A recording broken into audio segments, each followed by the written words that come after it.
तो मित्रों, जय श्री राम। आज की कहानी का किस्से का शीर्षक है कि भौतिक वस्तुएं बोझ हैं। एक रविवार की सुबह एक आदमी अपनी बालकनी में धूप और कॉफी का आनंद ले रहा था। मीठी मीठी धूप में बैठकर कॉफी पी रहा था। तभी उसे एक चींटी नजर आई जो कि अपने आकार से कई गुना बड़े पत्ते को लेकर बालकनी के एक तरफ से दूसरी तरफ जा रही थी। पत्ता उसके आकार से बहुत बड़ा था। वो आदमी उसे बड़े ध्यान से देखने लगा। वो ये देख रहा था कि चींटी को अपनी इस यात्रा के दौरान न जाने कितनी बाधाओं का सामना करना पड़ रहा है। कई बार उस छोटी सी चींटी को झुकना पड़ रहा है, कई बार उस छोटी सी चींटी को मुड़ना पड़ रहा है, लेकिन वो लगातार अपने गंतव्य की तरफ बढ़ती चली जा रही है। उसे जहाँ पहुँचना है वो उसका घर है और वो वहाँ तक बढ़े चली जा रही है, लगातार इतनी बाधाओं का सामना करने के बाद भी।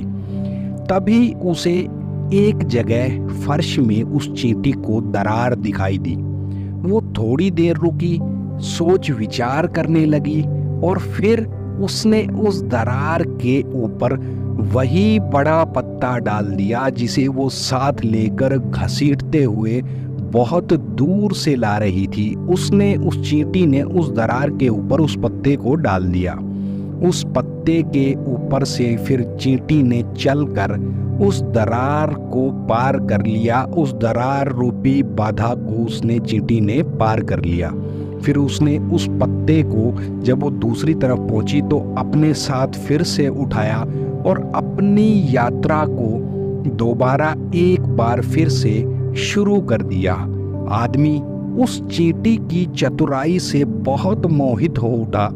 इस घटना ने उसे विस्मय और आश्चर्य में डाल दिया और उसे सृष्टि के चमत्कार पर चिंतन करने के लिए मजबूर कर दिया। उस इंसान को इस छोटी सी घटना ने, उस इंसान ने निर्माता की महानता को देखा, परमात्मा की उस महानता को देखा।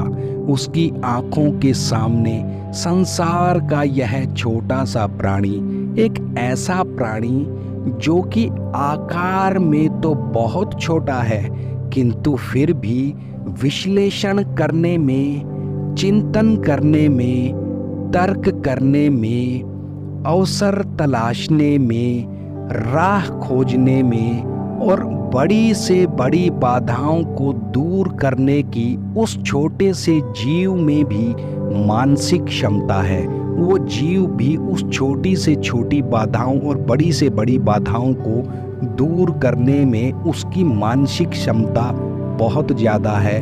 वो भी हर चीज़ पर सोच विचार करता है। थोड़ी देर बाद उस आदमी ने देखा कि चींटी अपने गंतव्य पर पहुंच गई है। वहाँ फर्श में एक छोटा सा छेद था जो उसके भूमिगत आवास का प्रवेश द्वार था, यानी कि जो उस चींटी का बिल था, जो घर था, उसका वो प्रवेश द्वार था। चींटी उस बड़े पत्ते को छोटे से छेद में ले जाना चाहती थी, अपने घर में ले जाना चाहती थी, किंतु कैसे ले जा सकती थी? जिस पत्ते को वह इतनी कठिनाई और सावधानी से अपने गंतव्य तक, अपने घर तक, अपने उस बिल तक खींचकर जिसे वो ला रही थी, उसे अब जमीन के भीतर नहीं ले जा पा रही थी।